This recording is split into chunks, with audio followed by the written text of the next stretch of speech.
So that customer feedback is gold. It's good, bad, ugly, whatever the feedback is, that's gold.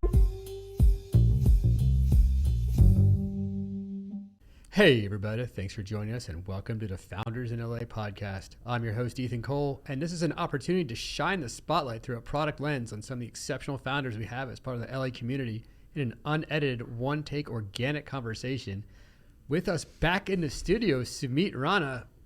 Welcome back, Sumeet. Thank you, Ethan. Good to be back.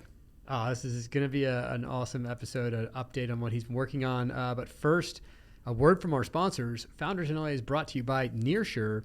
Nearshore is a trailblazer in nearshore outsourcing and staff augmentation. With over 15 years of experience offering exceptional Latin American software development, data, product, and design talent for U.S. projects, Nearshore has revolutionized the way companies scale their teams. They stand apart with 50% female leadership, are trusted by companies large and small, and have been helping U.S. customers grow since before nearshoring was cool. Discover how Nearshore can power your tech goals and help you stay lean while scaling fast. Learn more at www.nearshore.com. We're also brought to you by United Club. United Club is a co-working space that sets itself apart. With locations in El Segundo, Manhattan Beach, and Hermosa, United is where creativity flourishes. Unlike traditional offices, they provide an inspiring environment where ideas can thrive and businesses can grow. With United, there's no hidden fees, flexible terms, options for dedicated offices, and unlimited access to conference rooms, a photo studio, and this podcast studio, plus standard 3D printers and 24/7 access at any of their locations. They're local champions who support neighborhood businesses, open their event spaces to nonprofits, and celebrate art, music, and culture. Join United Club and experience co-working like never before. Learn more at www.unita.club. That's www.unita.club. Our guest today is Sumeet Rana. Sumeet is the CEO and founder of Prodhub.ai. Now, Sumeet, can you please remind our listeners, about Prodhub? I believe the last time you were here, you referred to it as Copilot for product managers. That's right. So we are still very much on the mission to be the co-pilot for product. Our value proposition stays largely the same. If I have to explain what Prodhub does, it's basically automates the product management function, identifies new revenue opportunities so that product managers can build better products faster. We are still very much on to that mission, and we are adding a lot of new capabilities that are adding value through not only the execution side of things, but also on the strategic side of things as well. Oh, that's great. So, I think the last time you spoke to us, it was more from the lens of, hey, I've created this tool that will allow product managers to do their jobs and execute quicker. It will help them create PRDs very quickly. It'll help use generative AI to write user stories. Sure. And it sounds like now you've kind of expanded beyond those activities, is kind of not mindless activities, but the daily minutia activities of writing a user story. And from my own product background, what I do like about Prodhub is I can't tell you how many times I've written a story for a login. And I was joking with a buddy of mine, Travis Corrigan, who's also friend of the show, was on it previously, and we joked about it back in the day, like, hey, we really need a solution because we can't just keep writing our same user stories. Like, I wrote that maybe 7 times. He wrote it maybe 7 times or more. And it's just so efficient to have to go back to try to reinvent the wheel every single time. And you scale it out how many product managers have written that same story for a login, right? Just so necessary in order to have the requirements there so that what the look and feel is from a design perspective, and the engineers know exactly what the experience is. But oh man, not having to write that over again. So that was the Prodhub that we spoke about 6 months ago, and now curious to hear more about the strategic angle, though, the strategic piece that you're adding. Yeah, no, I think, it's a great job. I think you summarized it really well on where we were. And I think at the end of it, our core hypothesis remains the same, which is look at any automation use case out there. Look at GitHub or look at any other automation company. It is built on adding value by automating the stuff that is repeatable. You're spending human effort, human hours on doing the same stuff over and over again, and therefore it is a prime example to automate it and therefore add value. So largely, as I mentioned in our mission statement, we want to automate those use cases and free up that time for product managers or product management related fields. Could be business analyst, could be a product owner, could be anyone who's thinking about what to do and more importantly, why to do. When we started, we were very focused on the what. Effectively, we were focused on, when you say user stories, it's very tactical, which means that by that time, you already know what problem you're solving.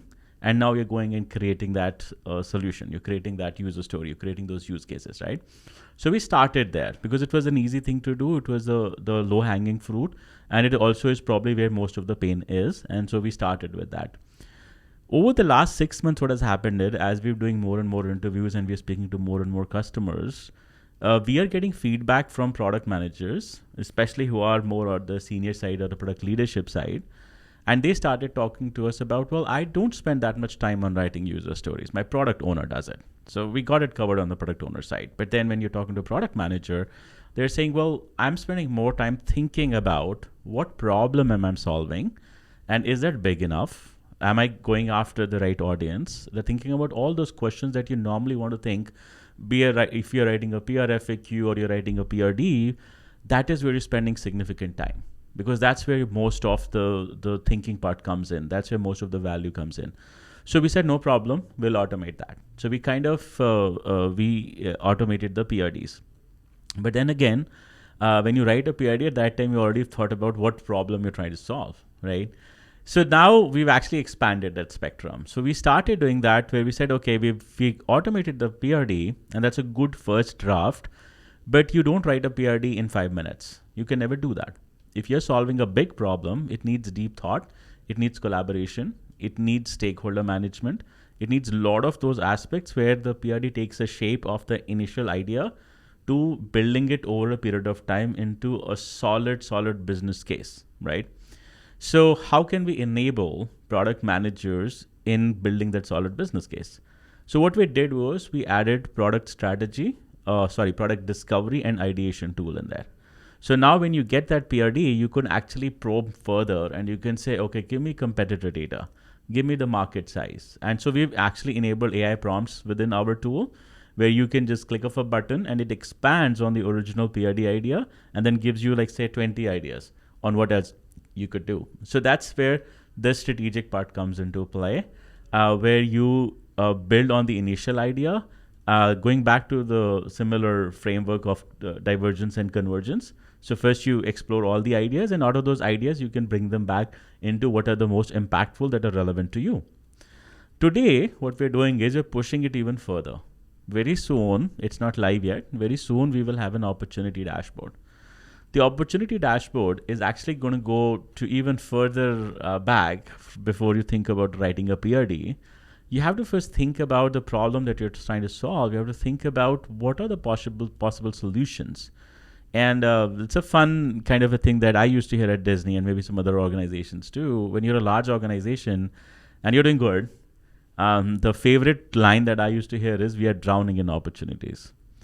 Now that's a problem, but it's a happy problem because you have you have a lot of options on how to make money. You have a lot of options on which path to take, but it always comes down to which one is the best bang for the buck. It always comes down to how do you prioritize that, right? And once you've decided that, then you go write your PRD. Then you go write your user stories after the PRD, right? So we are tackling that initial thought, the initial from a strategy perspective. What is the opportunity in front of me? And out of all the opportunities that are available, which one is the one that I should go after? So our new capabilities, the opportunity dashboard, is going to expose not just your thought, like this is a problem I'm trying to solve. You could actually plug in your customer feedback in there. You can upload unstructured data and say, this is what my customers are saying. And we will actually make sense of it. And we'll tell you that as per your customers, here are the top 3 features that you should have. And that is an immediate revenue impact to you. Then you go invest in that product. Then you go invest in that PRD, and you go into that user story. So we have actually expanded the spectrum by adding more strategic frameworks and strategic capabilities on Prodhub.ai. So not only you are now operating at a tactical level where you're writing user stories, you're actually going way above, and you're thinking about the strategic pieces too, and therefore the entire product lifecycle will now be automated. Wow. So I think that's a excellent use of the technologies that are out there today in terms of AI and the ability to expand and double click into some things. So, it was the MVP is what you started with, but like it did seem like, it does sound like now, like before when you started, it made sense. Like, oh wow, this is really good because it's going to cut down the time for product managers. I think it sounds like it's a strong move to be able to expand it out to like, hey, these strategic things. Have you considered these other options of going to even before other solutions for the same problem set? And then to your point, if you're able to incorporate the customer data and let that feed into an opportunities engine, and then you can kind of work through that to the story level, it's a much more powerful tool than when you first started. How did you get to this point? Like, what caused the pivot? Because I know when the last time we spoke, you said, I mean, you have a product background and you did, classic product development. Like, I think you spoke to 300 different people before you started building. How have you been what informed this change and expansion in the feature set? From an early stage startup perspective too. We have a lot of people who listen who are also building. So, what led you to expand in this direction? And what surprised you between the 300 interviews you did before to where you are now? Like, what's that gap? Like, what was the injection of something else that told you to go to this direction? Yeah, no. So I think the number one thing that any entrepreneur must look for is customer feedback. So that initial 300, now I think there's another additional 300 interviews. I spend 50%. I try to spend 50% of my time on pure feedback. There's no sales pitch. There is no selling involved. It is literally going and reaching out to people and say, hey, I have something, and I would love to take your feedback. You've been a product expert in this space, and I would love to hear what you think. Does this resonate with you? Does this problem resonate with you? The way we are solving it, does it resonate with you, right? And I think just again from an entrepreneurship standpoint, it's not like we made it big right now, but still, I think my learnings have been, you can never go build a product just based on your experience only and just based on your past learnings. The world is changing at a rapid pace, right? So the last thing you can do is that you build assumption based on just your experience, right? So what I like to do is I like to talk to as many people as I could and get experience firsthand. Like, even if there are some people who are using the product and are deciding not to continue because of whatever reason, their organizational budget doesn't support it, or the organization is going through a churn. And I'm hearing that a lot, by the way. A lot of organizations going through some churn and reorganizing and all that stuff. I absolutely make sure that please spend 5 minutes with me and talk to me about that you use the product, what worked and what did not work, right? So that customer feedback is gold. It's good, bad, ugly, whatever the feedback is, that's gold, right? So we take that feedback and then we start thinking about how we incorporate that into the product. And lo and behold, that was naturally the first item that we should build in our system, right? If you are thinking about building the next opportunity in your product, you absolutely must have a way to listen to customers and then start making sense of it, what the feedback is. And that is your biggest revenue opportunity there. So that is what the opportunity dashboard will look like. And so naturally, and I say this to my customers too, when we speak to them and I tell them, like, look, my roadmap is not my roadmap anymore. It's your roadmap. You're my customer. What is it that you care about? What is the pain point that you are dealing with? We'll absolutely make it happen as part of our roadmap. We built the MVP. We built the first version of it, and we are moving organically towards what makes sense. But the biggest weight in that backlog is what our customers want. So we are always open to it. We are a startup. We're very nimble. I mean, I joked about it yesterday at USC. I was at a class there. and I was presenting Prodhub, that as somebody asked me like, well, do you have onboarding in your tool? And I'm like, every time we build an onboarding tutorial, like our tool has changed 3 times already. We are moving so fast and we are making so many changes that the onboarding becomes outdated.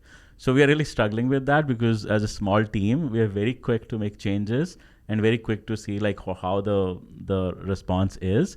And so I apologized firsthand. I said, sorry, we are working on the onboarding and all that stuff, but we are moving so fast. So please reach out if you have. So we personally handhold a lot of our customers through their experiences. And that's what we're doing right now. But I think customer feedback is probably the number one reason why we are changing on shifting things, because we want to build what solves the biggest problem for our customers. Have you noticed anything between the 300 that you did to start before you really put code down, and then the 300 since? So what would you say is the biggest change? Because from the founders I've spoke to, I think you were one of the higher number of customer interviews before you built. And so I think it's a great use case or a great case study. Like, okay, so you did the 300. Looking back now, would you have done it the same, or was there a smaller number you think would you have stopped at 30 and then built and then now start to talk to customers, or where do you land on that? No, I think it comes as part of the discipline, right? Like as you are building a product and you read all these books and you go through this experience, right? The number one thing that people tell you is that you have to listen to the market and understand what the market wants, and then go ahead and build a solution, right? Like you don't want to invest $1 million in a product and you've spoken to nobody and hope that it suddenly works, right? Right. And I think there was some other book I was reading. It says like 99% of the products that are successful today are not the original product that they started with, right? And there's a reason for that, because you learn as part of the journey. I would learn before I start, rather than hoping that it'll certainly be what I want. However, I have a pet peeve there. And, I don't know if I can say that out as a message through the podcast. I think the initial 300 people that I spoke to, and naturally, when you start, who do you start with? You start with your coworkers, you start with your friends, you start with who you've spoken to. And usually these are the people who know you and who trust you, and they're nice. So when they're nice, they will give you nice feedback, right? And as an entrepreneur, you appreciate that I like the nice feedback, but it actually does a disservice to the entrepreneur in many ways, right? Because what an entrepreneur wants to hear is the truth. He wants to understand that I'm spending my time, energy, and money into building something awesome, and I'm requesting your time for it. I would love to hear the uglies rather than the goods, because the uglies is where the gold mine is. It actually is where I actually get the feedback, right? So I kind of realized, and I have learned that in my interviews these days, I start with that. I said, look, I'm a big boy and I can handle it, so you don't have to worry about it. And just make sure that you do address like what you did not like. That is absolutely important to me. And in the initial phase, it was more about, hey, based on my experience, like I feel like that's the problem. Do you agree? And 99% said, absolutely, I love it, I agree. All right, will you sign the check? Well, let's not go that fast. So I think I probably will drive a mission here that when you are going to people for feedback, absolutely make sure that you give as objective a feedback and as true a feedback on exactly how you feel about it. If you don't like the idea, tell them they don't like the idea. You hate the product, tell them, like, I don't think this solves a problem. And then, of course, there may be other things that the entrepreneur is looking for and saying, okay, what is the problem you're trying to solve, right? That's a meaningful conversation to have, right? And it could be also the way, maybe these were early stages, so, there's a science behind, and there's a lot of science behind when you write surveys on what type of questions to ask. Sometimes it's not a direct question that you ask, but you get the exact answer that you need. So there's a framing part of it too. I don't think I was as sophisticated in framing my questions initially. And I think entrepreneurs should spend time thinking about the right questions to ask. Because there's a little bit of a wishful thinking in those questions when you're an entrepreneur. you are hoping that you hear from the other side that it's a brilliant idea, go build it, right? And I think that there comes a bias along with that. So I think during my initial interviews, there was a lot of visual thinking as part of those questions on my part. And I think there was a lot of niceties from the other side as they were giving feedback. So I think the truth is somewhere in the middle. And that's what I try to get to as I speak to people. And we have an exit survey now, which actually talks about, okay, let's talk about what worked, what didn't work. Please elaborate on that. And we get some really good answers on that. And that's what we're taking as customer feedback and building the next version of Prodhub. Oh, man. And I could just, in my ears are just ringing all those founders who've sat in that chair, just like cheering you on, saying, yes, please just give us the honest feedback. They're all big boys and girls. And the worst thing that someone can do is, if there's a product idea and they're actually dedicating their lives and money into it, don't be nice. If it's just kind of pie in the sky idea and, they're never actually do it, maybe be nice to them. But if they're like putting their time and effort and real money, if it becomes a real project or a real profession, don't be nice. Just tell us the real, because otherwise you're wasting their time and money and sending them in the wrong direction. Right. I'd love to double click into, I think you tapped into like an exit survey, which would be really helpful. So for people who are building, what's the biggest challenge or biggest difference between the questions you asked then and the questions you ask now? So you mentioned two things I think stick out. Is there any others? Like the one is the exit survey, and the first one is like you preface it saying, hey, give me the ugly. So what else changed in the questions you're asking these customer interviews? Yeah, so I think initially there was a friction point too. Like when we launched Prodhub, at that time, you have to sign up for a beta trial and use it. One of the strategic pivots that we have done is, I think late November or December, we actually opened it up to with a free plan. So we announced that the individual plan is free. What that does is that basically removes all friction for you to try things and for you to test things and all. So now what happens is that we don't ask for a credit card, so you can just create a free account, right?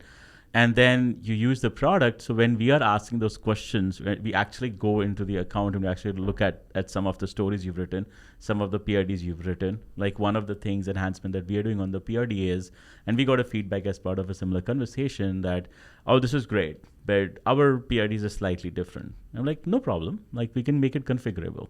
And we are going to launch that feature soon, where you decide what you want in your PRD. You say, okay, I want the vision, I want the mission, I want functional requirements, I want security requirements, and I want competitor data. No problem. So we will absolutely make it a completely configurable PRD. You decide what you want, and your organization could dictate that I want these two elements, I don't want those two elements, right? And that's how you can actually, that becomes your custom PRD template for you, right? Or fully automated, by the way, right? So that came as part of those conversations. Initially, it was sort of like took time, effort, and energy to first get them to sign for the beta. And it was in the back of the mind, like, oh, I got to pay for it. What's the pricing and all that stuff? And now we're not caring. We're like, no. Individual plan free, just sign up, use it as much as you want. And when you love it, then let's have the conversation, right? And I think that is working. Like over the last 6 months, we've seen like almost 1,000% growth in users. We've seen 100% growth in engagement. A lot of people are engaging with the product. They're creating new events. We're tracking the events. We're tracking the usage. So our engagement has gone up significantly, mostly from the individual users' perspective. And our hope is that the individual usage continues to grow, that we ultimately convert those into organizational benefit. And that's the big difference. That's where we want to go. Actually, that leads us really nicely into kind of the next place I'd like to take this is, what is next? So you've done the MVP, you're out there right now, you're much more strategic in the questions and you're getting better responses and more customer feedback. You're implementing some powerful new features. So what's next? Yeah, so I think both from a strategy perspective and from infrastructure perspective, we're making a very big shift. and that shift is towards enterprise maturity. And how we're going to accomplish that is our entire backend infrastructure is going to be powered by Azure. So, and as we all know, the three big ones are Azure, AWS, and GCP. And it comes with the standard responsible scalability, reliability, all those benefits that enterprise customers ask for. And I think, again, learning from the lessons in the past, there were two reasons why we were getting some resistance. One, of course, was that there were infrastructure questions. People were worried about, and we speak to large enterprises, we speak to like medium enterprises too. The number one fear today, or maybe the number two, I think they're both fighting for the title, is how secure is my data? That's the number one fear that enterprises have, right? So I think we are tackling that. We already have the Azure infrastructure up and running. And our focus is going to be where it wouldn't matter that you're using foundational models like OpenAI and others. We ultimately will have customized models running off of your data, customer data, and it'll be as conversational as what we are using today. Like you'll get the same output that you have today with Prodhub, but in the back end, it's not powered by foundational models, it's powered by your data, right? It's a pretty tough task, pretty complicated task, but it actually alleviates the primary concern that the customers have, which is my data needs to be secure. And I don't want my data to go anywhere. So we're solving that one. The second part is the fear of AI. I mean, that we hear that a lot, and it's genuine. I think there are some misconceptions too. For example, we've heard that our customers have said that I don't want my customer data, private data to go to OpenAI. I don't want GPT to learn. Well, the truth is the foundational models don't need learning on your customer data. It's written clearly in the terms and conditions of OpenAI. But there are some misconceptions around it too. And going back to fear of AI, right? Within the umbrella of fear of AI, there is individual preferences too. So you get that a lot from product managers. I have emails from product managers that literally state that my job is to write a PRD. My job is to write user stories, right? So I think there's a little bit of a timing thing going on here. There's a little bit of maturity and acceptance that you have to do, right? I mean, it's not, these technologies are not there to replace. These technologies are there to augment and enhance, right? So we don't claim that we are going to automate 100%. We cannot. Like, you know your business better than anybody. What we claim is that we're automating the mundane stuff. We're automating the regular stuff. We're automating the use cases that'll take you weeks to do. Now you can do them in days, right? You add your layer of sophistication or specialization on top of it, right? And therefore, you will be able to do maybe 2x of what you're doing right now. That's productivity. That's kind of like where you actually start making real money and start making real impact in your jobs, right? So I think there's a couple of things that are going on, and we're fighting that battle every day. Both the fear of AI and on the other side, the privacy battle. I think we are winning the privacy battle because now we have the kind of the best infrastructure available for our customers. The fear of AI, I think it'll take some time to call, but we are working every day on that. I mean, and that just kind of comes with territories. You're trying to blaze a trail in a new area. So yeah, that's right. That's amazing. And thanks again for coming back and sharing with us. Terrific progress since last time. We hope that you'll come back again, maybe in 6 months, and we'll learn what's new. Absolutely. Thanks for having me. It was fun. Thanks, Sumeet. So our guest today has been Sumeet Rana. He is the CEO and founder at Prodhub.ai, available at Prodhub.ai, Prodhub.ai. I'd like to thank you again for coming down here, Sumeet. You bet. Thank you so much. Thanks for having me. Like to thank our sponsors, Nearshore, Unita, and Prodhub.ai. You can build better products with Prodhub.ai, where innovation meets efficiency. Automate your PRDs, fast-track story creation, and speed up your product team with a single platform. It's your co-pilot for product management. Discover how at Prodhub.ai. Sumeet, anything you want to add to that? No, I think you hit it on the head. As I said, we are pushing more towards the strategic areas right now. especially the opportunity dashboard and things like that. But I think this is pretty well put. Well, thank you. Thanks again for coming down. I'd like to thank you all for listening to us again. And if you like what you hear, please smash that subscribe button. Thanks again for joining us, and we'll catch you next time on Founders in LA. Thank you.